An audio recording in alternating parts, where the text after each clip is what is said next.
അമ്മയ്ക്കും തിരുക്കുമാരനും കോടാനുകോടി നന്ദി രേഖപ്പെടുത്തുകയാണ്. എൻ്റെ പേര് സജീവ് ഗോപാൽ എന്നാണ്.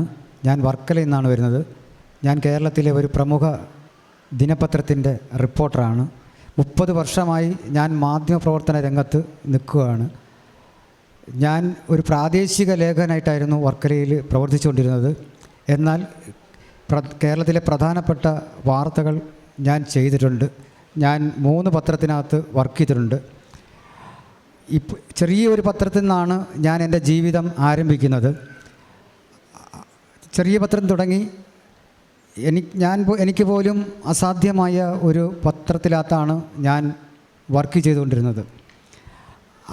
ആ പത്രത്തിനകത്ത് വർക്ക് ചെയ്തുകൊണ്ടിരിക്കുമ്പോഴാണ് എനിക്ക് 2022 ഡിസംബർ മാസം 16-ാം തീയതി എൻ്റെ ജീവിതത്തിനകത്ത് എൻ്റെ കുടുംബജീവിതം പോലും തകർന്ന് തരിപ്പണമായ സംഭവം ഉണ്ടാകുന്നത്. അതിന് പ്രധാനപ്പെട്ട കാരണം ഞാൻ എല്ലാവരെയും സ്നേഹിക്കുമായിരുന്നു. ഞാൻ എൻ്റെ അമ്മ മരിച്ചത് കുട്ടിക്കാലത്തെ എൻ്റെ അമ്മ മരിച്ചുപോയി. അച്ഛൻ സിംഗപ്പൂരിൽ ബ്രിട്ടീഷ് റോയൽ എയർഫോഴ്സിലായിരുന്നു. അച്ഛൻ നാട്ടിൽ വന്നിട്ട് വർഷങ്ങളായി, നാട്ടിലുണ്ട്. അച്ഛൻ മറ്റൊരു വിവാഹം കഴിച്ചിട്ടില്ല. ഞങ്ങൾ 3 ആൺമക്കളായിരുന്നു. ഞാൻ പത്രപ്രവർത്തന രംഗമായിട്ട് ബന്ധപ്പെട്ട് നല്ല രീതിയിൽ പ്രവർത്തിച്ചുകൊണ്ടിരിക്കുന്ന സമയത്ത് കഴിഞ്ഞ 2022 ഡിസംബർ 16-ാം തീയതി എൻ്റെ ഓഫീസിനകത്ത് എൻ്റെ അമ്മയുടെ വീട് അടുത്തുള്ള അവരുടെ വീടിനടുത്തുള്ള ഒരു അമ്മയും ഒരു മകനും കൂടി എൻ്റെ ഓഫീസിലോട്ട് വരികയായിരുന്നു. അപ്പോൾ എനിക്കവരെ നേരിട്ടറിയാം. പക്ഷേ ഞാൻ അവരുടെ അടുത്ത് എപ്പോഴും സംസാരിക്കാറില്ല. ഞാൻ അങ്ങനെ കാണേണ്ട ആവശ്യവും വന്നിട്ടില്ല. എൻ്റെ ഓഫീസിൽ പല ആൾക്കാരും വരും, പല പ്രശ്നങ്ങളുമായിട്ട് വരും.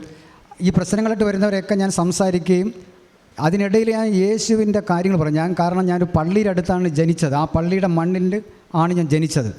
അപ്പുറവും ഇപ്പുറവും ആണ് എൻ്റെ വീട്. പള്ളി ഇപ്പുറവും വീട് ഇപ്പുറവുമാണ്. ആ പള്ളിയുടെ പ്രാർത്ഥനയൊക്കെ കേൾക്കും. ഞാൻ ഹിന്ദു മത വിശ്വാസിയായിരുന്നു. ഈ സമയത്ത് ഈ അമ്മയും മകനും കടന്നു വന്നിട്ട് എന്നടുത്ത് പറഞ്ഞ ഒരു കാര്യമുണ്ട്. എൻ്റെ മകനും ആരും അടുപ്പിക്കുന്നില്ല, എല്ലാവരും ഒറ്റപ്പെടുത്തിയിരിക്കുകയാണ്, അവന് പുറത്തിറങ്ങാൻ പോലും കഴിയുന്നില്ല. ഈ സാഹചര്യത്തിൽ മോൻ ഈ മകനെ കൂടി ഒന്ന് ഹെൽപ്പ് ചെയ്യണമെന്ന് പറഞ്ഞു. അപ്പോൾ ഞാനിങ്ങനെ കാര്യങ്ങളൊക്കെ അന്വേഷിച്ചപ്പോൾ എനിക്ക് ഈ പയ്യനെക്കുറിച്ച് അറിയാം. കാര്യം അവൻ നിരവധി കേസിലെ പ്രതിയായിട്ടുണ്ട്. കള്ളനോട്ട് കേസ് ഉൾപ്പെടെയുള്ള 2016 കള്ളനോട്ട് കേസ് ഉൾപ്പെടെ പ്രതിയായിട്ടുണ്ട്. വാഹന കത്തിപ്പ് കേസ്, അടിപിടി കേസ്, ഇങ്ങനെ നിരവധി കേസുകളിലെ പ്രതിയായിട്ടുള്ള ഒരാളാണ് എൻ്റെ അടുത്ത് വന്നിരിക്കുന്നത്. അപ്പോൾ ഞാൻ ഉപദേശിച്ചു, ഇനി ഇങ്ങനെയുള്ള കാര്യത്തിനൊന്നും പോകില്ല എന്ന് എനിക്ക് ഉറപ്പ് നൽകണം. അത്യാവശ്യ കാര്യങ്ങളിലൊക്കെ എന്നെ വിളിക്കുക, എന്ത് സഹായം വേണമെങ്കിലും ചെയ്യും. അങ്ങനെയൊക്കെ പറഞ്ഞപ്പോൾ അവർക്ക് വളരെ സമാധാനമായി. നല്ല പുഞ്ചിരിയോടുകൂടിയാണ് അമ്മയും മകനും അവിടെ നിന്ന് പോകുന്നത്. കുറച്ച് ദിവസം കഴിഞ്ഞിട്ട് എൻ്റെ അടുത്ത് ഈ പയ്യൻ ഒറ്റയ്ക്ക് വന്നിട്ട് പറഞ്ഞു, ചേട്ടാ എന്നെ ഒന്ന് ഹെൽപ്പ് ചെയ്യണം, ഞാനൊരു യൂട്യൂബ് ചാനൽ തുടങ്ങുന്നുണ്ടെന്ന് പറഞ്ഞു. അപ്പോൾ ഞാൻ പറഞ്ഞു, നല്ല കാര്യം, നല്ല കാര്യമാണ്. അപ്പോൾ പറഞ്ഞു അതിൽ കൂടിയൊക്കെ പരസ്യങ്ങൾ ചെയ്താൽ പറ്റും എന്ന് പറഞ്ഞു. അപ്പോൾ ഓക്കെ, നടക്കട്ടെ എന്ന് പറഞ്ഞു. അപ്പോൾ എൻ്റെ വൈഫാണ് എൻ്റെ ഓഫീസിൽ വാർത്തയെല്ലാം ടൈപ്പ് ചെയ്തുകൊണ്ടിരിക്കുന്നത്. അപ്പോൾ എൻ്റെ വൈഫിൻ്റെ അടുത്ത് ഇദ്ദേഹം പറഞ്ഞു, എൻ്റെ യൂട്യൂബ് ചാനലിൻ്റെ മാനേജിങ് ഡയറക്ടറായിട്ട് എൻ്റെ വൈഫിനെ നിയമിക്കുകയാണ്, എന്നെ കൂടെ ഒന്ന് ഹെൽപ്പ് ചെയ്യണമെന്ന്. അപ്പോൾ വൈഫ് പറഞ്ഞു, ശരി കുഴപ്പമില്ല, സഹായിക്കാം, എന്തെങ്കിലും വാർത്തയൊക്കെ ഉണ്ടെങ്കിൽ ഹെൽപ്പ് ചെയ്യാമെന്ന്. ഇതിനിടെ പെട്ടെന്ന് കാര്യങ്ങൾ നടന്നത്. ഇതിനിടെ അടുത്ത ആഴ്ച ഒരു ഇവൻറ്റ് പ്രോഗ്രാം നടത്തുന്നുണ്ട്. സിനിമാ നടന്മാരെ എല്ലാം വിളിച്ചിട്ട് വർക്കല അടുത്തുള്ളൊരു ഓഡിറ്റോറിയത്തിൽ വെച്ചൊരു ഇവൻറ്റ് പ്രോഗ്രാം നടക്കുമെന്ന് പറഞ്ഞു. അപ്പോൾ കാര്യങ്ങൾ ബ്രോഷറെല്ലാം അടിച്ചു. എൻ്റെ ഭാര്യയുടെ പേരും കൂടെ അടിച്ച് മാനേജിങ് ഡയറക്ടറിന് അടിച്ചു. അപ്പോൾ നമുക്കത് ആവശ്യമില്ല. പക്ഷേ അവൻ അടിച്ചു വെച്ചിട്ട് ഇവൻ സിനിമാ നടന്മാരെയും ഈ കലാപ്രതിഭകളെയൊക്കെ ആദരിക്കുന്ന ഒരു ചടങ്ങെല്ലാം വെച്ച് വലിയൊരു ഓഡിറ്റോറിയം, 2.5 ലക്ഷം രൂപയുടെ ഒരു ഓഡിറ്റോറിയമൊക്കെ ബുക്ക് ചെയ്തു. ഞാൻ അതിനകത്ത് പങ്കാളിയല്ല, വൈഫ് പങ്കാളിയല്ല. ഇദ്ദേഹം പരിപാടിയെല്ലാം അറേഞ്ച് ചെയ്ത് വിനീത് ശ്രീനിവാസൻ ഉൾപ്പെടെയുള്ള നടന്മാരെയൊക്കെ കൊണ്ടുവന്ന് പ്രോഗ്രാമൊക്കെ അടിപൊളിയാക്കി. രാത്രി 10:30 മണി കഴിഞ്ഞ ഷോ കഴിഞ്ഞപ്പം ഈ പ്രോഗ്രാം വന്ന ആൾക്കാർക്ക് പൈസ കൊടുക്കാൻ ആരുമില്ല. മാനേജിങ് ഡയറക്ടർ മാത്രമേ ഉള്ളൂ. ഈ നടത്തിപ്പുകാരൻ അവിടെ നിന്ന് എസ്കേപ്പായി. എല്ലാവരും പറഞ്ഞു, മാനേജിങ് ഡയറക്ടർ ഇതാ അവിടെ ഫ്രണ്ട് ഇരിപ്പുണ്ട്. ഞാനും ഭാര്യയും അവിടെ പ്രോഗ്രാം കാണാൻ ചെന്നിരിക്കുക. ഈ വന്ന ആൾക്കാർ മൊത്തം എൻ്റെ അടുത്ത് ഭാര്യ അടുത്തെന്ന് പറയുക, ഞങ്ങൾക്ക് പൈസ കിട്ടിയിട്ടില്ല എന്ന് പറഞ്ഞു. അവസാനം അവിടെ നിന്നുകൊണ്ട് വൈഫ് പറഞ്ഞു, നിങ്ങൾ വിഷമിക്കേണ്ട, ആ ഫോൺ മറ്റേ യൂട്യൂബുകാരനെ വിളിച്ചപ്പോൾ അവൻ ഫോൺ സ്വിച്ച് ഓഫ് ചെയ്യുക. ഈ ഉടനെ തന്നെ ഞാനും എൻ്റെ വൈഫും കൂടി ഏതാണ്ട് ആ ഓഡിറ്റോറിയത്തിന് 2.5 ലക്ഷം രൂപയും ഈ വന്ന് മേളക്കാർ മറ്റ് വന്നവരുടെ ടിക്കറ്റ് എടുത്ത് വന്നവർ, ഫ്ലൈറ്റിൽ വന്നവരുമുണ്ട്, ചില നടന്മാർ, ഇവരെല്ലാം വന്നിട്ട് നിൽക്കുക തിരിച്ചു പോകാൻ വേണ്ടിയിട്ട്. അവസാനം ഞങ്ങളുടെ അടുത്ത ബന്ധുക്കളിൽ നിന്ന് അവരിവിടെ നിന്നൊക്കെ രാത്രി തന്നെ വണ്ടി എടുത്തുകൊണ്ട് പോയി പൈസ കളക്ട് ചെയ്ത് ഇവർക്കെല്ലാവർക്കും കൊടുത്തു. കാര്യം മാനേജിങ് ഡയറക്ടർ എൻ്റെ ഭാര്യയായതുകൊണ്ട് ഞങ്ങൾക്ക് വേറെ നിവൃത്തിയില്ല, ആരെങ്കിലും പറഞ്ഞാൽ വിശ്വസിക്കാൻ പറ്റത്തില്ല. ഉടനെ ഇവരെല്ലാം സമാധാനപ്പെടുത്തി വിട്ടു. ഇതെല്ലാം കഴിഞ്ഞതിന് ശേഷം ഈ യൂട്യൂബിൽ ആ പയ്യൻ രാത്രിയാണ് വന്നു. എല്ലാവരും പോയാന്ന് മാത്രം ചോദിച്ച് നമ്മൾ പറഞ്ഞ് പോയി, നാളെ രാവിലെ നമുക്ക് സംസാരിക്കാമെന്ന് പറഞ്ഞ് പോയി. ഇതിനിടയിൽ ഒരു കാര്യം കൂടി ചെയ്തെന്ന് വെച്ചാൽ തന്ത്രപരമായിട്ട് 7 പരസ്യം, 6 ജില്ലയിൽ 7 പരസ്യം ഞാൻ പ്രതിദാനം ചെയ്യുന്ന പത്രത്തിനകത്ത് ബാക്ക് പേജിൽ ഇതിൻ്റെ പരസ്യം കൊടുത്ത് കളർഫുള്ളായിട്ട് ഏതാണ്ട് 5,75,000 രൂപയുടെ പരസ്യം പുള്ളിക്കാരൻ തന്നെ ചെയ്തു. ഞാൻ ഓഫീസിൽ വിളിച്ചപ്പോൾ പറഞ്ഞു ചെക്ക് മേടിച്ച് വെച്ചിട്ടേ കൊടുക്കാവൂ, ഇല്ലാതെ കൊടുക്കരുതെന്ന് പറഞ്ഞു. ഞാൻ പറഞ്ഞു കുഴപ്പമില്ല, എനിക്കറിയാവുന്ന പാർട്ടി എന്നെ ഓക്കെ എന്ന് പറഞ്ഞു. ചെക്ക് ഞാൻ മേടിച്ച് വെച്ചില്ല, എനിക്കറിയാം ഈ പ്രോഗ്രാം കഴിയുമ്പോൾ അവർ പൈസ തരുമെന്ന് വെച്ച് പത്രത്തിൽ 5,70,000 ഓഡിറ്റോറിയത്തിൻ്റെ 2.5 ലക്ഷം രൂപ, ബാക്കി എല്ലാം കൂടെ ഏതാണ്ട് ഒരു 18-20 എല്ലാം കൂടി 25 ലക്ഷം രൂപ ഞങ്ങളുടെ നിന്ന് പോയി. അവസാനം ഇദ്ദേഹത്തിനെ കാണാനുമില്ല, ഒന്നുമില്ലാതിരിക്കുന്ന സമയത്ത് ഒരു ദിവസം വർക്കലയിൽ ഒരു ആരാധനാലയത്തിൽ ഞാനും എൻ്റെ കുടുംബവും കൂടെ പോയപ്പോൾ അവിടെ നിൽക്കുന്ന ഈ പയ്യൻ ഞങ്ങളെ കണ്ട ഉടനെ പെട്ടെന്ന് പൈസയുടെ കാര്യമൊക്കെ സംസാരിക്കുകയായിരുന്നു. പെട്ടെന്ന് ഈ വയലൻ്റായി തലമുടി വൈഫിൻ്റെ പൊടിച്ച് കയറി പൊട്ടിച്ചു, എന്നെ കടിച്ചു. ഉടനെ പോലീസ് വന്നു, ഇവനെ റിമാൻഡ് ചെയ്ത് കൊണ്ടുപോയി. ജയിലിൽ കിടന്ന് 48 ദിവസം ജയിലിൽ കിടന്ന് പുറത്തിറങ്ങി. ഞാൻ സാമ്പത്തികമായ ബാധ്യതകൾ കൊണ്ട് ആകെ പൊറുതിമുട്ടി. പലിശക്കെടുത്തവർ ശല്യം ചെയ്യാൻ തുടങ്ങി, വിളിച്ചു ബഹളം ഉണ്ടാക്കാൻ തുടങ്ങി. എനിക്ക് ഓഫീസിൽ ഇരിക്കാൻ നിവൃത്തിയില്ല. ഈ അവസരത്തിൽ കടക്കാർ എന്നെ 4 പാട് ശല്യം ചെയ്യാൻ തുടങ്ങിയ സമയത്ത് ഒരു രക്ഷയില്ല. ഞാൻ പലിശക്കെടുത്ത് മറിച്ചും തിരിച്ചും അങ്ങോട്ടും ഇങ്ങോട്ടും കൊടുത്തുകൊണ്ടിരുന്നു. ഈ സമയത്ത് ഞാൻ എനിക്കൊരു ചിട്ടി ഉണ്ടായിരുന്നു, ചിട്ടി കൂടുന്ന ഒരു സ്ത്രീ ഉണ്ടായിരുന്നു. അവരുടെ അടുത്ത് ഞാൻ പറഞ്ഞു എന്നെ ഒന്ന് ഹെൽപ്പ് ചെയ്യണം, എൻ്റെ ചിട്ടി പൈസ തരണമെന്ന് പറഞ്ഞു. അപ്പോൾ അവർ പറഞ്ഞു ചിട്ടി പൈസ ഇപ്പോൾ തരാൻ എൻ്റെ പ്രോപ്പർട്ടി ഉണ്ട്, അത് ബാങ്കിൽ വെച്ച് തൽക്കാലം വേണമെങ്കിൽ ഞാൻ പലിശയ്ക്ക് വേണമെങ്കിൽ തരാം. അപ്പോൾ ഞാൻ ചിട്ടി കൊടുക്കുന്ന പൈസ എനിക്ക് കിട്ടിയിട്ടില്ല, പലിശയ്ക്ക് വേണമെങ്കിൽ തരാം. എത്ര രൂപ പലിശ വെച്ചപ്പോൾ പറഞ്ഞു 10 രൂപ എന്ന് പറഞ്ഞു. ഞാൻ പറഞ്ഞു അത്രയും ഇല്ല, 6 രൂപ. അങ്ങനെ ഞാൻ വർക്കല സർവീസ് ബാങ്ക്, അതായത് കേരള ബാങ്കിൻ്റെ അവിടെ പോയി. ഇവരും കൂടെ വന്നു. ഞാൻ ബാങ്കിൽ പോയി. അവർ ഫുൾ പേപ്പറിനകത്ത് അവരുടെ സമ്മതപ്രകാരം ഒപ്പിട്ട് കൊടുത്ത് 10 ലക്ഷം രൂപ ഞാൻ ലോണായിട്ടെടുത്ത് ഞാൻ കുറച്ച് കടബാധ്യതകളൊക്കെ തീർത്തു. ഇങ്ങനെ ഇരിക്കുമ്പോൾ ഈ ജയിലിൽ നിന്ന് ഇറങ്ങിയ വ്യക്തി ഈ സ്ത്രീയുമായിട്ട് ബന്ധപ്പെട്ടു. ഈ വിവരം അറിഞ്ഞപ്പോൾ ഇവരെ കൊണ്ട് കേസ് കൊടുപ്പിച്ചു. ആദ്യം പോലീസിൽ പരാതി കൊടുത്തു. അവർക്ക് പ്രമാണം എടുത്തു കൊടുക്കണം, മറ്റന്നാൾ എടുത്തു കൊടുക്കണം എന്ന് പറഞ്ഞപ്പോൾ ഞാൻ പറഞ്ഞു നാളെ എടുത്തു കൊടുക്കാൻ പറ്റത്തില്ല, മറ്റന്നാൾ കൊടുക്കില്ല, എനിക്ക് 5 വർഷം കൊണ്ട് കാലാവധി ഉണ്ടെങ്കിലും എനിക്കൊരു 6 മാസം സമയം തരണം എന്ന് പറഞ്ഞപ്പോൾ സമ്മതിച്ചില്ല. ഇവർ ലോൺ എടുത്ത് തരുന്ന സമയത്ത് അവരുടെ സ്വന്തം ഇഷ്ടപ്രകാരം ബാങ്കിൻ്റെ എല്ലാ നിയമാവലിയും അനുസരിച്ച് ഞാനാണ് ലോൺ എടുത്തിരിക്കുന്നത്. ഈ ലോൺ എടുത്തിരിക്കുന്ന പൈസ ഞാൻ ആ 4 മാസം കൃത്യമായി ഞാൻ അടച്ചുകൊണ്ടിരിക്കുന്നതിനിടയിലാണ് വീണ്ടും എന്നെ സമ്മർദ്ദം ചെലുത്തി ഈ യൂട്യൂബുകാരൻ കേസ് പിൻവലിക്കണമെന്നും ആവശ്യപ്പെട്ട് ഈ പെൺകുട്ടിയുമായിട്ട് നിരന്തരമായിട്ട് എന്നെ വിളിച്ച് ശല്യം ചെയ്യാൻ തുടങ്ങി. ഗത്യന്തരമില്ലാതെ ഞാൻ എൻ്റെ അവസ്ഥ പോലീസിനോട് പറഞ്ഞു. ആ പരാതി അവിടെ മേടിച്ച് വെച്ചു. പോലീസ് പറഞ്ഞു എന്തായാലും സംസാരിക്കാമെന്ന് പറഞ്ഞു. അവരെന്ത് ചെയ്തു, അതിനിടയിൽ തന്നെ കോടതിയിൽ കൊണ്ട് ഞാൻ ഗ്യാരൻ്റായിട്ട് ചെക്ക് കൊടുത്തിരുന്നു. അതായത് സെക്യൂരിറ്റി ചെക്ക് ഞാൻ കൊടുത്തു. 10 ലക്ഷം രൂപയ്ക്ക് ഞാൻ ചെക്ക് കൂടെ കൊടുത്തിരുന്നു. ഇവർ പലിശയ്ക്ക് തരുന്ന പൈസയ്ക്ക് സെക്യൂരിറ്റി ആയിട്ട്. ഇതിനിടയിൽ ഈ പയ്യൻ പറഞ്ഞ് അവരെ കൊണ്ട് കോടതിയിൽ കേസ് കൊടുത്തു. ഒരു കോടതി കൊടുത്തതിന് പുറമെ രണ്ടാമത്തെ കോടതിയിൽ 2 കോടതിയിൽ, ഒന്ന് ആറ്റിങ്ങലും വർക്കല കോടതിയിൽ പരാതി കൊടുത്തു. അതിന് പുറമെ എനിക്കെതിരെ CMB കൊടുത്തു. എന്നിട്ട് ഇവർക്ക് തീരെ സഹിக்க വയ്യാതെ എൻ്റെ മകളെ വർക്കല വെച്ച് ടൗണിൽ വെച്ച് ഒരു ആക്സിഡൻറ്റിൽ ഒരു ബൈക്ക് വന്ന് ഇടിക്കുകയുണ്ടായി. അപ്പോൾ അതിലൊരു കേസ് നമ്പറുണ്ട് 252/2020 എന്ന് പറഞ്ഞൊരു കേസുണ്ട്. കേസെന്ന് വെച്ചാൽ കൗണ്ടർ പെറ്റീഷൻ. ഞാൻ പരാതിയെ കൊടുത്തിരുന്നു. അപ്പോൾ അവർ കൗണ്ടർ പെറ്റീഷൻ കൊടുത്തു. എൻ്റെ മോക്കാണ് പരിക്കുണ്ടായത്. സംഭവം നടക്കുമ്പോൾ ഞാനും ഇവിടെ ഇല്ല, ഞാൻ ഓഫീസിലായിരുന്നു. സംഭവം പറഞ്ഞ് ഞാൻ ചെല്ലുമ്പോൾ എൻ്റെ മകളെ ഗവൺമെൻറ് ഹോസ്പിറ്റലിൽ കൊണ്ടുപോയി. പക്ഷേ പോലീസ് എൻ്റെ പരാതി പഠിച്ചു വെച്ചിട്ട് അവരുടെ പരാതിയും കൂടി എടുത്തിട്ട് കേസ് രജിസ്റ്റർ ചെയ്തു. ഈ വണ്ടി ഇടിച്ച ആളിനെ അസഭ്യം പറഞ്ഞു, ബഹളം ഉണ്ടാക്കി, ചീത്ത വിളിച്ചു എന്ന് പറഞ്ഞിട്ട്, അതായത് അച്ഛൻ ചീത്ത വിളിച്ചു. ഞാൻ ആ സ്ഥലത്ത് പോലും ഇല്ല, അവിടെ നാട്ടുകാരായിരുന്നു മാത്രമാണ് ഉണ്ടായിരുന്ന കുട്ടിയെ രക്ഷപ്പെടുത്തി കൊണ്ടുപോകുന്നത്. അത് അങ്ങനെ ചെയ്യുമ്പോൾ ആ കേസും കൂടെ ചേർത്തിട്ട് എൻ്റെ ഓഫീസിൽ കൊടുത്തിട്ട് പറഞ്ഞ് ഇങ്ങനെ സജീവിൻ്റെ പേരിൽ ഒരുപാട് കേസാണ് പറഞ്ഞിട്ട് എൻ്റെ പത്ര ഓഫീസിൽ ചെന്ന് പറഞ്ഞ് എൻ്റെ ജോലിയും കൂടി നഷ്ടപ്പെടുത്തി. പെട്ടെന്ന് അവർക്ക് നോക്കുമ്പം 2-3 കേസുകൾ കിടക്കുന്നു. ഒന്നും അവരാലോചിച്ചില്ല. സജീവല ഇനി വർക്ക് ചെയ്യണമെന്ന് പറഞ്ഞു. ഞാൻ അവിടെ ഓഫീസിൽ അടയ്ക്കേണ്ട പൈസ എനിക്ക് അടയ്ക്കാനും പറ്റുന്നില്ല. ഒന്നും വയ്യാതെ എന്നെ ജോലി എന്ന് അവർ പറഞ്ഞു വിട്ടു. തൽക്കാലം ജോലി ചെയ്യേണ്ടതെന്ന് പറഞ്ഞു. വേറെ ഒന്നും നോക്കിയില്ല. ഞാൻ ആ സമയത്ത് എൻ്റെ ഒരു ബന്ധു എൻ്റെ വീട്ടിൽ വന്നിട്ട് പറഞ്ഞു ഇതെനിക്ക് കൃപാസന മാതാവിൻ്റെ അടുത്ത് പോയി പ്രാർത്ഥിക്കണമെന്ന് പറഞ്ഞു. ഞാൻ കൃപാസന മാതാവിൻ്റെ മണ്ണിൽ ഇവിടെ വന്ന് ഞാൻ ഉടമ്പടി എടുത്തു. ഒക്ടോബർ മാസം ഇവിടെ വന്ന് ഉടമ്പടി എടുത്തു. ഞാൻ ഉടമ്പടി എടുത്ത് പ്രാർത്ഥിച്ചൊന്നുമല്ല, എന്നെ ഇങ്ങനെ കുരുക്കുകയും ചെയ്ത എല്ലാവർക്കും വേണ്ടി ദൈവം അനുഗ്രഹിക്കട്ടെ എന്നാണ് ഞാൻ പറഞ്ഞത്. ഉടൻ തന്നെ ഞാൻ വീണ്ടും ഇവിടെ വന്നിട്ട് വീണ്ടും ഉടമ്പടി എടുത്ത് പോയിട്ട് വീണ്ടും അടുത്ത ആഴ്ച വീണ്ടും ഇവിടെ വന്ന് ഞാൻ പ്രാർത്ഥിച്ചു. ഇതിനൊക്കെ എനിക്കൊരു മോചനം ലഭിക്കണമെന്ന് വിചാരിച്ച് വന്നു. അപ്പോൾ എനിക്ക് വേറൊരു പ്രധാനപ്പെട്ട പത്രത്തിൽ നിന്ന് എന്നെ വിളിച്ച് ജോലിയിൽ താല്പര്യമുണ്ടോ വർക്ക് ചെയ്യാൻ. അപ്പോൾ ഞാൻ പറഞ്ഞു നോക്കാം എന്ന് പറഞ്ഞ് ഞാൻ ചെന്നു. ട്രിവാൻഡ്രത്ത് അവരുടെ ഹെഡ് ഓഫീസ് ചെന്നപ്പോൾ എന്നെ ജോലിയിൽ എന്നെ പോസ്റ്റ് ചെയ്തു. എനിക്ക് എൻ്റെ പത്രത്തിനകത്ത് എനിക്ക് ജോലി കിട്ടിയില്ല.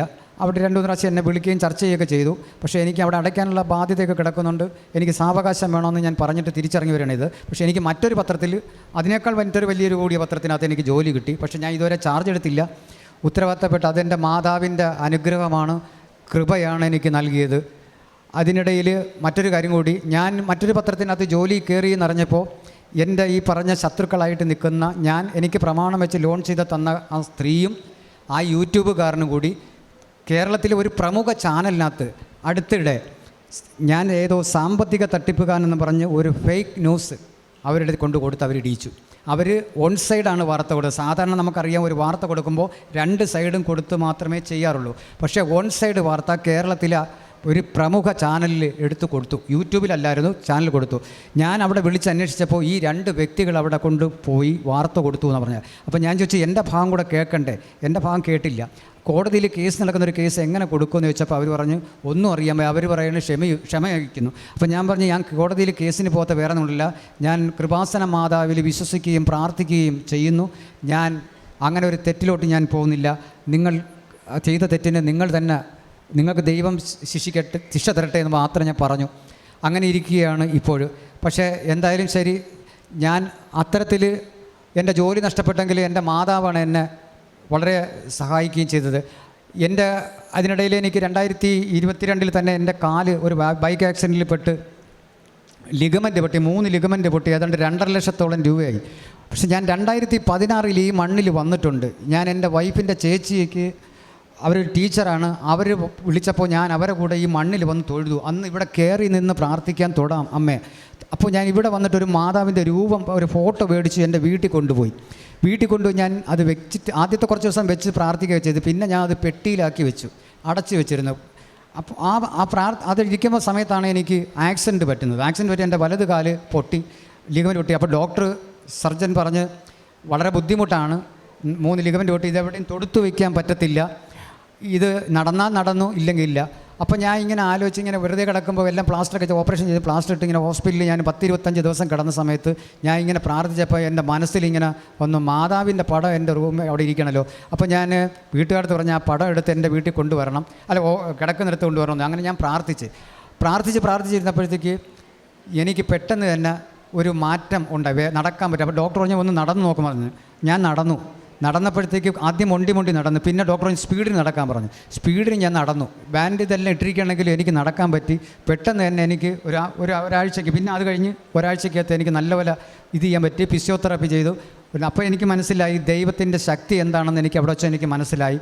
മറ്റൊരു കാര്യം എന്ന് പറഞ്ഞാൽ, എൻ്റെ ഈ കഴുത്തിൻ്റെ ബേക്കിൽ ഇവിടെ വന്ന് ഉടമ്പടി എടുത്തതിന് ശേഷമാണ്, ഈ ഒക്ടോബറിന് ശേഷം 35-40 വർഷമായിട്ട് എനിക്ക് ഈ ബാക്കിൽ ഒരു മുഴ കണക്ക് ഈ എല്ലിൻ്റെ ജോയിൻറ്റിലോ. ഞാൻ എക്സ്റേ എടുത്തപ്പോൾ ഡോക്ടർ പറഞ്ഞ് അത് സ്ക്രാച്ച്, അതായത് പൊട്ടലുണ്ട്, അത് കാലങ്ങളായിട്ട് ഇങ്ങനെ ഉള്ളതല്ലേ, അത് കുഴപ്പമില്ല, ഓപ്പറേഷൻ ചെയ്യേണ്ടെന്ന് പറഞ്ഞു. ഞാൻ പറഞ്ഞ് ഡോക്ടറെ ഓപ്പറേഷൻ. അപ്പോൾ ഡോക്ടർ പറഞ്ഞ് വേണ്ട, അതങ്ങനെ നിന്നോട്ടെ, ടാബ്ലറ്റ് തരാം, വേദനയ്ക്കുള്ള തരാം. ഞാൻ ടാബ്ലറ്റും കഴിച്ച് നടക്കണം. ഇവിടെ വന്ന് ഞാൻ ഉടമ്പടി എടുത്തതിന് ശേഷം ഞാൻ ഈ തൈലം, ഇപ്പോൾ ഇവിടെ കേട്ടു ഇങ്ങനെ ഓരോ അസുഖത്തിൻ്റെ കാര്യങ്ങൾ കേട്ടു, ഞാൻ ഈ ഉടമ്പടി തൈലം ഇവിടെ തേച്ച് ഞാൻ രാത്രി തേക്കുന്നു. പിറ്റേന്ന് കാലത്ത് എനിക്ക് വേദനയില്ല, ആ മുഴയില്ല. ഭയങ്കരമായ ഒരു അത്ഭുതമാണ് എനിക്ക് സംഭവിച്ചത്. എൻ്റെ ജീവിതത്തിനകത്ത് ഏറ്റവും വലിയ ഒരു കാരണം എന്ന് പറയുന്നത് ഈ മുഴ എവിടെ അപ്രത്യക്ഷമായി. ഞാൻ വെറുതെ ഒന്ന് ടെസ്റ്റ് ചെയ്യാൻ വേണ്ടി പരീക്ഷിച്ചാൽ, അമ്മയെ ഒന്ന് പരീക്ഷിക്കാൻ നോക്കട്ടെ, എല്ലാവരും ഒക്കെ പറയുന്നല്ലോ എന്ന് വെച്ച് നോക്കി. അങ്ങനെ എന്നെ ആ ആപത്തിന് രക്ഷപ്പെടുത്തി. മറ്റൊരു കാര്യം എന്ന് വെച്ചാൽ, ഇപ്പോൾ എന്നെ പല കാര്യങ്ങളിലും ദൈവം എൻ്റെ കൂടെയുണ്ട്. ഞാൻ ഇതിനിടയിൽ സ്വപ്നവും കണ്ട്. രാത്രി ഒരു മാസം മുമ്പ് ഞാൻ രാത്രി കിടന്നുറങ്ങുന്ന സമയത്ത് പേരിങ്ങനെ വിളിക്കുന്നു, സജി എന്ന് വിളിക്കുന്നു. അപ്പം ഞാൻ വിചാരിച്ച് വെളിയിൽ നിന്ന് ആരെങ്കിലും വിളിക്കുന്നു. അപ്പോൾ ആദ്യം ഒരു ജനലിലൊരു സൗണ്ട് കേട്ട്, 3 സൗണ്ട് കേട്ട്. അപ്പോൾ ഞാൻ വിചാരിച്ചു എന്നെ ആരെങ്കിലും വിളിക്കുന്നതായിരിക്കും. രാത്രി ഏകദേശം ഒരു 2 മണിയാവും, 1:45-2 മണിയാവും. ഞാൻ പെട്ടെന്ന് ഞെട്ടി ഇങ്ങനെ വിളിച്ചപ്പോഴത്തേക്ക് ഒരു രൂപം ഇങ്ങനെ മായുന്ന കണക്ക് കണ്ടു. അത് അമ്മ മാതാവ് ഇങ്ങനെ ആകാശത്തൂടെ ഇങ്ങനെ വരുന്നതായിട്ടാണ് ഇങ്ങനെ ഒഴുകി ഇങ്ങനെ വരുന്നതായിട്ട് കണ്ടു. ഞാനപ്പോൾ പെട്ടെന്ന് തന്നെ വിളിച്ച് വീട്ടുകാരത്ത് പറഞ്ഞു, ഇങ്ങനെ അമ്മ മാതാവിനെ കണ്ടു. പിന്നെ ഞാൻ ബുക്കിനകത്ത് എഴുതി വെച്ചു, ഇങ്ങനെ മാതാവ് ഇത്ര മണിക്ക് എൻ്റെ അടുത്ത് വന്നു, സജി സമാധാനമായിരിക്കൂ എന്ന് പറഞ്ഞു. പിന്നെ എനിക്ക് ഇതില്ല. പിന്നെ ബാക്കിയുള്ള കാര്യങ്ങളൊക്കെ എന്ന് പറയുമ്പോൾ എനിക്ക് പെട്ടെന്ന് ഓരോ കാര്യങ്ങളിൽ എൻ്റെ ഈ കാര്യങ്ങളിൽ ഈ ആൾക്കാരുടെ അപവാദ പറച്ചിലുകളിലൊക്കെ വളരെയേറെ അമ്മ മാതാവിൻ്റെ ഒരു ശക്തിയും ധൈര്യവും തന്നു. ഞാൻ പല പ്രാവശ്യം വിചാരിച്ചു ഇങ്ങനെ വാർത്തയൊക്കെ വന്നു, ഒരു മാധ്യമപ്രവർത്തകനായതുകൊണ്ടായിരിക്കാം മാധ്യമപ്രവർത്തനത്തിന് കൂടി തന്നെ എന്നെ തകർക്കാൻ ശ്രമിച്ച ശക്തികൾ എനിക്ക് അമ്മയുടെ ഒരൊറ്റ ശക്തി കൊണ്ട് എനിക്ക് പിടിച്ചു നിൽക്കാൻ പറ്റി. പലപ്പോഴും വിചാരിച്ച് നാണക്കേട് കൊണ്ട് മരിച്ചു കളയാം, ഇനി ജീവിക്കേണ്ട. കാര്യം എൻ്റെ മകളും എനിക്കൊരു മകളാണുള്ളത്, ഭാര്യയും പുറത്താണ്. അപ്പോൾ ഞാൻ അവരുടെ അടുത്ത് വിളിച്ചു, ഞാനും ഇനി ജീവിക്കുന്നില്ല. അവരും മാനസികമായിട്ട് പ്രയാസപ്പെട്ടു. പക്ഷേ അപ്പോഴും എൻ്റെ ധൈര്യം എന്നുള്ളത് അമ്മ മാതാവിൻ്റെ ആ ശക്തിയും ധൈര്യവും യേശുവിനെ ഞാനിപ്പോൾ ദിവസവും ബൈബിൾ വായിക്കാറുണ്ട്, മാതാവിൻ്റെ പ്രത്യക്ഷീകരണ പ്രാർത്ഥന വായിക്കാറുണ്ട്, അത് കണക്കിന് നന്മ നിറഞ്ഞ മറിയമേ ചൊല്ലുണ്ട്, കൊന്ത ചൊല്ലാറുണ്ട്. ഞാനിപ്പോൾ 5 പ്രാവശ്യം കൊന്തമാല എനിക്ക് ആ ചൊല്ലാൻ അറിഞ്ഞിട്ടായിരുന്നെങ്കിലും പിന്നെ ഞാൻ ചൊല്ലി പഠിച്ച് കാണാതെ പറയും ഇപ്പോൾ. അപ്പോൾ 5 പ്രാവശ്യം ഞാൻ ചൊല്ലും. പിന്നെ എനിക്ക് ഇപ്പോഴും എനിക്ക് ഒരുപാട് ശത്രുക്കളുടെ ഭാഗത്തുനിന്ന് ഇതെല്ലാം വരുന്നുണ്ട്, ഭീഷണി വരുന്നുണ്ട്, അങ്ങനെ ഇങ്ങനെ ചെയ്യും. അപ്പോഴും ഞാനിങ്ങനെ നന്മ നിറഞ്ഞ മറിയമേ ചൊല്ലും, ശക്തി പ്രാപിച്ചു വീണ്ടും. ആ പറയുമ്പോഴത്തേക്ക് ഈ പറഞ്ഞവർ പിന്നെ അനങ്ങത്തില്ല. അതിൻ്റെ ഒരു ശക്തി എന്നുള്ളത് അത് അനുഭവിച്ചറിഞ്ഞു നോക്കൂ. ചുരുക്കി പറഞ്ഞാൽ ഞാൻ ദൈവത്തിൽ നിന്ന് വിട്ടകന്ന് പോയോണ്ടാണ് എനിക്ക് ഈ 2022 ശേഷം എനിക്ക് ഈ കഷ്ടപ്പാട്, ദുഃഖം, ഇങ്ങനെ സാത്താൻ പിടികൂടിയതെന്നാണ് എൻ്റെ വിശ്വാസം. അതുവരെ എനിക്ക് ഒന്നും കുഴപ്പമില്ലായിരുന്നു. കാര്യം ഇഷ്ടംപോലെ പരസ്യം ഉണ്ടായിരുന്നു, ഞാൻ എല്ലാ കാര്യത്തിലും പേരെടുത്ത് വർക്ക് ചെയ്യുമായിരുന്നു. അപ്പോൾ എന്തെല്ലാം പ്രതിബന്ധങ്ങൾ ഉണ്ടായിരുന്നെങ്കിലും ഞാൻ അതിനെല്ലാം അതിജീവിച്ച് പേരും പ്രശസ്തിയും എല്ലാം എടുത്തു. പക്ഷേ പെട്ടെന്നാണ് എന്നെ സാത്താൻ പിടികൂടിയത്. പക്ഷേ ഇപ്പോൾ ഞാൻ ആലോചിക്കുന്നത്, എനിക്കിപ്പോൾ സഹനങ്ങളൊക്കെ തരുമ്പോഴും ഞാൻ ആലോചിക്കും എനിക്ക് വേറെ നന്മ തരുന്നതിന് വേണ്ടിയിട്ടാണെന്ന് വരികയും. ഇപ്പോൾ ചുരുക്കി പറഞ്ഞാൽ ഒരു വാഷിംഗ് മെഷീനകത്ത് തുണിയിട്ട് അലക്കുന്ന കണക്കാണ് എന്നെ ദൈവം അലക്കിയെടുത്ത് കൊണ്ടിരിക്കുകയാണെന്നാണ് ഞാൻ പറയാൻ. വാഷിംഗ് മെഷീനകത്ത് തുണി അലക്കുന്ന കണക്ക് എന്നെ വാർത്തെടുത്തുകൊണ്ടിരിക്കുന്നു എന്ന് വേണം പറയാൻ. അപ്പോൾ എൻ്റെ ജീവിതത്തിനകത്ത് ഞാൻ ഒരിക്കലും പ്രതീക്ഷിക്കാത്ത ഒരുപാട് അപവാദങ്ങളും അപവാദ പ്രചരണങ്ങൾ, ഞാൻ ഇത്രയും ഒരു മാധ്യമപ്രവർത്തനമായിട്ട് ഒരു മാധ്യമത്തിൽ കൂടി തന്നെ എന്നെ സാത്താൻ എന്നെ ഇങ്ങനെ ചെയ്തു എന്ന് പറയുമ്പോൾ സഹിക്കാൻ പറ്റത്തില്ല. ഇപ്പോഴും എനിക്ക് സത്യം പറയുകയാണെങ്കിൽ എനിക്ക് സ്വന്തമായിട്ട് എൻ്റെ ഭാര്യയ്ക്കോ എനിക്കോ സ്വന്തമായ ഭൂമിയോ വീടും ഇല്ല. ഈ കടബാധ്യതകളും പ്രശ്നങ്ങളൊന്നും ഞാൻ പലരെയും സമീപിച്ചപ്പോൾ ആദ്യം ചായ കുടിച്ച് തരുന്നവർ ഇപ്പോൾ കണ്ടാൽ പോലും മൈൻഡ് ചെയ്യാതെ പോയി. പക്ഷേ അപ്പോഴും ദൈവം എൻ്റെ കൂടെ ഉള്ളതുകൊണ്ട് ഒരാൾ വന്നെങ്കിൽ വിളിക്കുമ്പോൾ ചായ കുടിക്കാമെന്ന് വിളിക്കും. പക്ഷേ ഞാൻ സ്നേഹിക്കുകയും സഹായിക്കുകയും ചെയ്ത ഒട്ടനവധി സമൂഹത്തിലുണ്ട്. ഞാൻ എൻ്റെ ജോലിയിലിരുന്ന സമയത്ത് ഒരുപാട് പേർക്ക് വേണ്ടിയിട്ട് റെക്കമെൻഡ് ചെയ്തിട്ടുണ്ട് പല കാര്യങ്ങളിലും. അപ്പോൾ ആ ആൾക്കാരെല്ലാം ഞാൻ സാമ്പത്തികമായി തകർന്നു അല്ലെങ്കിൽ കടബാധ്യത വന്നു പറഞ്ഞപ്പോൾ എല്ലാവരും, അത് ബന്ധുക്കളായിക്കോട്ടെ എല്ലാവരും ആയിക്കോട്ടെ, ഇപ്പോൾ കഥ പോലും തുറക്കാതെയായി. അപ്പോൾ ബന്ധുക്കളെല്ലാം എന്നെ ഉപേക്ഷിച്ച കണക്കാണ്. പക്ഷേ അപ്പോഴും ഞാൻ ഇവിടെ അച്ഛൻ്റെ ടോക്ക് ഞാൻ കേൾക്കാറുണ്ട്. ആ ടോക്ക് കേൾക്കുമ്പോൾ വരുന്ന ശക്തിയും ആ ദൈവത്തിൻ്റെ ആ ഒരു പ്രത്യേക ഒരു ഉൾവിളിയും എനിക്കുണ്ട്, അതെനിക്കറിയാം. അതുകൊണ്ടാണ് ഞാൻ ഇന്ന് ജീവിച്ചിരിക്കുന്നത്. ഞാൻ പല പ്രാവശ്യം ആത്മഹത്യ ചെയ്യണമെന്ന് തീരുമാനിച്ചൊരു വ്യക്തി കൂടിയാണ്. ഇന്ന് ഈ മണ്ണിൽ ഈ ആൾത്താരെ വന്ന് നിൽക്കുവാൻ കാരണം എൻ്റെ പരിശുദ്ധ അമ്മ മാതാവാണ്, യേശുവാണ് എന്നെനിക്ക് കുറച്ച് വിശ്വാസമുണ്ട്. മറ്റൊരു കാര്യം കൂടി ഞാൻ പറഞ്ഞ് അവസാനിപ്പിക്കാം. ഞാൻ 2016 ഇവിടെ വരുന്നതിന് മുമ്പ് ഞാൻ പറഞ്ഞല്ലോ എൻ്റെ വീട്ടിനടുത്തൊരു പള്ളിയുണ്ട്. പക്ഷേ ഞാൻ ഗൾഫിലും പോയിട്ടുണ്ടായിരുന്നു കുറച്ച് നാൾ. ഗൾഫിൽ ചെന്ന സമയത്ത് ഞാൻ ബൈബിൾ ഇവിടെ നിന്ന് കൊണ്ടുപോയായിരുന്നു. ഞാനൊരു ഹിന്ദുവായിട്ട് ഞാൻ പ്രത്യേകം എടുത്തു പറയുന്നൊരു കാരണം അതാണ്. ഞാൻ അവിടെ 92 പേരുള്ള ഒരു കമ്പനിക്കകത്താണ് ഞാൻ ജോലി ചെയ്തത്. ഇറാനികൾ, പാകിസ്ഥാൻ, അങ്ങനെ ഈജിപ്റ്റ്, അറബി കൺട്രിയിലുള്ള മിക്ക രാജ്യത്തിലെ ആൾക്കാരെല്ലാം കൂട്ടത്തോടെയാണ് ഓരോ റൂമിൽ താമസിക്കുക. എൻ്റെ റൂമിനകത്ത് 10 പേരുണ്ട്. അവിടെ ഒരു സംഭവം ഉണ്ടായെന്ന് വെച്ചാൽ എല്ലാവർക്കും വസൂരി രോഗം വന്നു. ഓരോരുത്തർക്കും ഇങ്ങനെ 5 പേര് കൂടുമ്പോൾ വസൂരി രോഗം വന്നുകൊണ്ടിരിക്കും. അപ്പോൾ ഞാൻ വീട്ടിൽ വിളിച്ച് പറഞ്ഞ് എല്ലാവർക്കും ഇങ്ങനെ വന്നുകൊണ്ടിരിക്കുന്നു, അപ്പോൾ എനിക്കും വരും, അപ്പോൾ പിറത്തെല്ലാം പാടാവുമല്ലോ എന്ന് വിചാരിച്ച് ഞാൻ വളരെ വിഷമിച്ചു. അപ്പോൾ എല്ലാവരും വന്ന് പറഞ്ഞപ്പോഴത്തേക്ക് ഞാൻ പറഞ്ഞ് എനിക്ക് മാത്രം വരത്തില്ല എന്ന് പറഞ്ഞു. അപ്പോൾ എല്ലാവരും ചോദിച്ചാൽ അതെന്താ കാര്യം എന്ന് ഞാൻ പറഞ്ഞു, ഞാൻ ബൈബിൾ വായിക്കുന്നു. പക്ഷേ അന്ന് എനിക്ക് കൃപാസന മാതാവിൻ്റെ ഇതൊന്നും എനിക്ക് അത്ര അറിയത്തില്ല. പക്ഷേ ഞാൻ പറഞ്ഞു ഞാൻ യേശുവിനെ വിശ്വസിക്കുന്നു, അതുകൊണ്ട് എനിക്ക് വരത്തില്ല. അപ്പോൾ അവർ പറഞ്ഞ് യേശുവിനെ വിശ്വസിച്ചാലും ഇല്ലേലും ഇതൊക്കെ വരും, ഇതൊക്കെ രോഗം തന്നെ പറഞ്ഞു. പക്ഷേ 97 പേർക്കും എൻ്റെ കമ്പനിക്കകത്ത് 97 പേർക്കും അസുഖം വന്നു, വസൂരി എന്ന് പറയുന്ന അസുഖം വന്നു. പക്ഷേ എനിക്ക് മാത്രം അവിടെ അസുഖം വന്നില്ല. പക്ഷേ അവരെല്ലാവരും ചോദിച്ച് എന്തുകൊണ്ട് നിനക്ക് വന്നിരുന്നു. പക്ഷേ ഞാൻ അന്ന് കണ്ണുനീരോടെ എൻ്റെ വീട്ടിൽ വിളിച്ച് ഞാൻ പറഞ്ഞു, എനിക്ക് വന്നില്ല, അത് ഞാൻ ബൈബിൾ വെച്ച് വായിച്ചുകൊണ്ടാണ് എൻ്റെ യേശു എന്നെ രക്ഷിച്ചത് എന്ന് പറഞ്ഞു. പക്ഷേ എൻ്റെ കമ്പനിയിലുള്ളവരെല്ലാം പിന്നെ എൻ്റെ ദൈവത്തിനെ കണക്കാണ് കാണുന്നത്. പക്ഷേ ഞാൻ അവരുടെ അടുത്ത്, മലയാളികളുണ്ട്, ഞാൻ അവരുടെ അടുത്ത് പറഞ്ഞപ്പോൾ അവരെല്ലാം എന്നെ പുച്ഛിച്ച്. അവർ പറയുന്നത് വെച്ചാൽ അതൊക്കെ വരും, അസുഖം വരും എന്ന് പറഞ്ഞാൽ കളിയാക്കുകയൊക്കെ ചെയ്തിരുന്നത്. അപ്പോൾ ഞാൻ ആ ദൈവത്തെ, യേശുവിനെ വിളിച്ചു. കാരണം ആ ദൈവത്തെ വിളിച്ചുകൊണ്ടാണ് ഇന്ന് ഞാനിവിടെ നിൽക്കുന്നത്. അതുകൊണ്ട് ഒരു കാര്യമുണ്ട്, ഈ മണ്ണിൽ ഒരു ദിവസമെങ്കിലും കാല് കുത്തിയിട്ടുണ്ടെങ്കിൽ ദൈവം നമ്മളെ കൂടെ കാണും.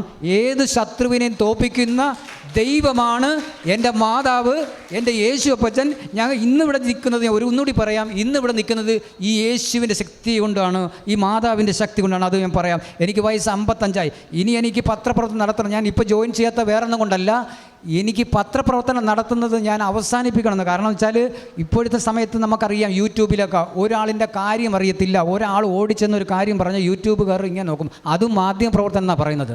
TV ഇപ്പോൾ എനിക്ക് സംഭവിച്ചിരിക്കുന്നത്, ഏറ്റവും പ്രധാനപ്പെട്ട ഒരു ചാനലിനകത്ത് ഈ വാർത്ത വന്നപ്പോൾ ഞാൻ അപ്സെറ്റായിപ്പോയി. കാര്യം സാധാരണ ഏതൊരു കാര്യവും 2 സൈഡും കൊടുത്തുകൊണ്ടാണ് ചെയ്യുന്നത്. അതെനിക്ക് വളരെ വിഷമമായിപ്പോൾ. അപ്പോൾ ഞാൻ വിചാരിച്ചു, ഇനി ഈ സത്യസന്ധതയ്ക്ക് വിലയില്ല, ദൈവത്തെ വിശ്വസിക്കാം, ഇനി ദൈവ ശുശ്രൂഷ ചെയ്യണമെന്നാണ് എൻ്റെ ആഗ്രഹം. ഞാൻ എൻ്റെ മരണം വരെയും ദൈവ ശുശ്രൂഷ ചെയ്യണം, ആ കാരുണ്യ പ്രവർത്തനം ചെയ്യണമെന്നാണ് എൻ്റെ ആഗ്രഹം. അത് ദൈവം, ഈ മാതാവ് നടത്തി തരും. ഞാൻ അതിന് ആ സമയം കണ്ടെത്തുവാനാണ് എൻ്റെ ജീവിതത്തിനകത്ത് ഞാൻ സമയം മാറ്റിവെക്കുന്നത്. അതുപോലെ തന്നെ എൻ്റെ ശത്രുക്കൾക്ക് വേണ്ടി ഞാൻ ഡെയിലി പ്രാർത്ഥിക്കുമ്പോൾ, എന്നെ ഉപദ്രവിച്ച് കൊണ്ടിരിക്കുന്നവർക്ക് വേണ്ടിയിട്ട് ഞാൻ പ്രാർത്ഥിക്കുന്ന, അവരെ ഉയരങ്ങളിൽ എത്തിക്കണമേ ദൈവമേ എന്ന് ഞാൻ പറയും. അതെൻ്റെ മരണം വരെയും പറയും. അവരെ അങ്ങനെ തകർക്കാൻ നോക്കും, അല്ലാതെ ഞാൻ അവർക്ക് ദോഷം ഉണ്ടാകുമെന്ന് പറയില്ല. ദൈവം അവരെ രക്ഷിക്കട്ടെ, അവർക്ക് കൂടുതൽ നന്മ കൊടുക്കട്ടെ ദൈവമേ എന്ന് ഞാൻ പറയും. നിർത്തുന്നു. അമ്മയ്ക്കും ദൈവകുമാരനും കോടാനുകോടി നന്ദി, നമസ്കാരം. പരിശുദ്ധ അമ്മയുടെ മധ്യസ്ഥതയിൽ തൻ്റെ ജീവിതത്തിലൊരു ഉണ്ടായ സാഹചര്യം വളരെ വ്യക്തമായിട്ടും വിശുദ്ധമായിട്ടും ഈ സാക്ഷ്യത്തിൽ പറയുന്നുണ്ട്. ഓരോ വ്യക്തി കടന്നു പോകുന്ന സാഹചര്യങ്ങൾ എത്രത്തോളം, അപ്പോൾ 2 പ്രാവശ്യം ജീവിതം തന്നെ മുന്നോട്ട് കൊണ്ടുപോകണ്ട എന്ന് പറഞ്ഞ് തീരുമാനിച്ചെടുത്തുനിന്നാണ് ഇന്ന് ഈ അൾത്താരയിൽ ദൈവം സാക്ഷ്യപ്പെടുത്തുവാൻ തക്കവിധമുള്ളൊരു ബോധ്യം നൽകിയത്. അത് ചെറിയൊരു ബോധ്യമല്ലെന്ന് സാക്ഷ്യം കേട്ട് ഇപ്പോൾ കൈയടിച്ച് ദൈവത്തിന് നന്ദി പറഞ്ഞാൽ നമുക്കും ആ ഒരു ആത്മാവിനെ മനസ്സിലാക്കാൻ പറ്റിയതുകൊണ്ടാണല്ലോ നമ്മളങ്ങനെ ചെയ്തതും. കാരണം ഒരു വ്യക്തി, അത് തുടക്കം തന്നെ ദൈവത്തിൻ്റെ ഒരു തെരഞ്ഞെടുപ്പ് ഈ മകനോടൊപ്പം ഉണ്ട് എന്നുള്ളത് അവസാനം ചേർത്ത് വെച്ചൊരു അനുഭവം വെച്ച് പറയുന്നുണ്ട്. ഇപ്പോൾ രോഗം വരുന്നവർ ദൈവത്തിന് തിരഞ്ഞെടുക്കപ്പെടാത്തവരല്ല എന്നുള്ളൊരു സാക്ഷ്യമല്ല ഇപ്പോൾ പറയണത്. അതിനേക്കാളും അപ്പുറം ഈ വിശ്വസിക്കുന്ന ഒരു വ്യക്തിക്ക് മനസ്സിലാവുന്ന കുറേ അടയാളങ്ങളുണ്ടല്ലോ. ആ ഒരു സാഹചര്യത്തിൽ ആ ഒരു രോഗം വരാതിരിക്കുന്നതാണ് ഒരുപക്ഷെ ദൈവത്തിനെ മഹത്വപ്പെടുത്തുന്നതെങ്കിൽ അത് അങ്ങനെ തന്നെ സംഭവിക്കും. നമ്മൾ അടയാളങ്ങളും അത്ഭുതങ്ങളും ബൈബിളിൽ വായിക്കുമ്പോൾ ലാസറിനെ ഉയർപ്പിച്ചു എന്ന് പറയുമ്പോൾ ലാസർ പിന്നെ മരിച്ചില്ലെന്നോ ലാസറിന് പിന്നെ രോഗങ്ങൾ വന്നിട്ടില്ലെന്നൊന്നും ബൈബിൾ പറയണില്ല. ആ ഒരു സമയം ദൈവം മഹത്വപ്പെടുത്തണമെങ്കിൽ ലാസർ മരിച്ചവരിൽ നിന്ന് ഉയർപ്പിക്കണമെന്നാണ് ദൈവത്തിൻ്റെ ഹിതമെങ്കിൽ അതങ്ങനെ സംഭവിക്കും. അന്വേഷണം പിന്നീട് ലാസർ മരിച്ചു പോയിട്ടുണ്ട്. പക്ഷേ അപ്പോൾ ജീവിതത്തിൽ ഇങ്ങനെയുള്ള സാഹചര്യങ്ങളിൽ ദൈവത്തിൻ്റെ നാമം മഹത്വപ്പെടണമെന്ന് ദൈവം ആഗ്രഹിക്കുന്നിടത്താണ് നമ്മൾ നിൽക്കുന്നതെങ്കിൽ നമ്മുടെ പ്രാർത്ഥന ചെല്ലുമ്പോൾ അത് ദൈവനാമ മഹത്വത്തിന് വേണ്ടി സംഭവിക്കുന്നില്ല. പിന്നീട് വ്യക്തിപരമായിട്ടുള്ള ജീവിതത്തിൻ്റെ കോംപ്ലിക്കേഷനിലും ഇപ്പോൾ ഇപ്പോഴും ഏറെ പ്രത്യേകിച്ച് അച്ഛൻ ഉടമ്പടി ആരാധന ഒരുപാട് സഹായിച്ചിട്ടുണ്ടെന്നാണ് പറയുന്നത്. ജീവിതത്തിൽ ആരും നമ്മുടെ കൂട്ടത്തിൽ ഇല്ലാതിരിക്കുമ്പം ദൈവം കൂടെയുണ്ടെന്ന് ഇങ്ങനെ ബൈബിൾ ഭയപ്പെടേണ്ട, ഞാൻ നിൻ്റെ കൂടെയുണ്ടെന്ന് എഴുതിയിരിക്കുന്ന വാക്കുകൾക്ക് സത്യമുണ്ടെന്ന് ഒരു പക്ഷേ ഒരു അക്രൈസ്തവനായിട്ടുള്ള ഒരാളുടെ വാക്കിൽ നിന്ന് മനസ്സിലാക്കി കരങ്ങളടിക്കേണ്ട ഒരു സാഹചര്യം ഇവിടെ ഇപ്പോൾ ഒരുപാട് സാക്ഷ്യങ്ങളിൽ നിന്നുണ്ടാകുന്നുണ്ട്. അപ്പം ബൈബിൾ നമുക്ക് ശക്തി പകരുന്ന ഒന്നാണെന്ന് നമ്മൾ ഈ മതബോധനം പഠിച്ചതും പള്ളിപ്രസംഗം കേട്ടതുമല്ല, ഒരു വ്യക്തി അനുഭവിച്ചതാണ് ഇപ്പം വ്യക്തമായിട്ട് പറഞ്ഞത്. ഓൾറെഡി നല്ലൊരു മാധ്യമ പ്രവർത്തന മേഖലയിൽ നിൽക്കുമ്പോൾ ഉണ്ടാകുന്ന സാഹചര്യങ്ങളും അവിടെ നിന്ന് എങ്ങനെയാണ് ദൈവം ഇങ്ങനെ കൈ പിടിച്ച് ഞാനാണ് നിൻ്റെ കൂടെ ഉള്ളൂ, ഞാൻ മാത്രം ഉണ്ടായിരിക്കത്തുള്ളൂ എന്നൊരു ബോധ്യം ബൈബിളിൽ പറഞ്ഞിരിക്കുന്ന പോലെ നിങ്ങൾക്ക് പൂർണ്ണ ഹൃദയത്തോടെ എന്നെയാണ് സ്നേഹിക്കേണ്ടതെന്നുള്ളൊരു ബോധ്യം വ്യക്തമായിട്ട് നിന്ന് നമ്മളെ പഠിപ്പിക്കുന്ന രീതിയിൽ ഒരു അനുഭവം വെച്ചാണ് സംസാരിക്കുന്നത്. ഒരു പ്രസംഗമല്ലല്ലോ. വ്യക്തി കടന്നുപോയ വഴിയിൽ ഉടമ്പടിയിലൂടെ, ദൈവവചനത്തിലൂടെ, ക്രിസ്തു എന്ന സത്യത്തിലൂടെ, മാതാവ് എന്ന ബോധ്യത്തിലൂടെ, സാന്നിധ്യത്തിലൂടെ, സ്വപ്നത്തിലൂടെയൊക്കെ ഒരു വ്യക്തി ഇത്രത്തോളം പറയിപ്പിക്കുവാനായിട്ട് ദൈവം ഒരു വ്യക്തിയെ ഇവിടെ ഉയർത്തുന്നുണ്ടെങ്കിൽ അത് ഉടമ്പടിയുടെ പ്രത്യേകതയല്ല, അത് അമ്മയുടെ പ്രത്യക്ഷീകരണത്തിലൂടെ ലഭിച്ചൊരു ശക്തിയാണ്. അപ്പോൾ ഇനിയും ഉടമ്പടി ജീവിതം ഇനിയും മുന്നോട്ട് പോകുമ്പോൾ ഇനിയുള്ള ജീവിതത്തിൽ ഒരുപാട് കാരുണ്യ പ്രവർത്തനങ്ങൾ ചെയ്തിട്ടുണ്ട്. ഇനിയും ദൈവം ജീവിതത്തിൻ്റെ അവസാനം വരെ നിത്യത വരെ എടുത്ത് ഉയർത്തുവാൻ ഇടവരട്ടെ എന്ന് പ്രാർത്ഥിക്കുന്നു. നമുക്ക് കരങ്ങളടിച്ച് ദൈവത്തിൻ്റെ നാമം മഹത്വപ്പെടുത്താം. അത്യപൂർവ ദൈവാനുഭവങ്ങൾ ഇനി നിങ്ങൾക്കും സ്വന്തം. ഈ യൂട്യൂബ് ചാനൽ ഇതുവരെ സബ്സ്ക്രൈബ് ചെയ്തിട്ടില്ലെങ്കിൽ ഇപ്പോൾ തന്നെ സബ്സ്ക്രൈബ് ചെയ്യുക. ഈ വീഡിയോ ഇപ്പോൾ തന്നെ നിങ്ങളുടെ സുഹൃത്തുക്കൾക്ക് ഷെയർ ചെയ്തുകൊണ്ട് കർത്താവിൻ്റെ പ്രേക്ഷിതരാകുക.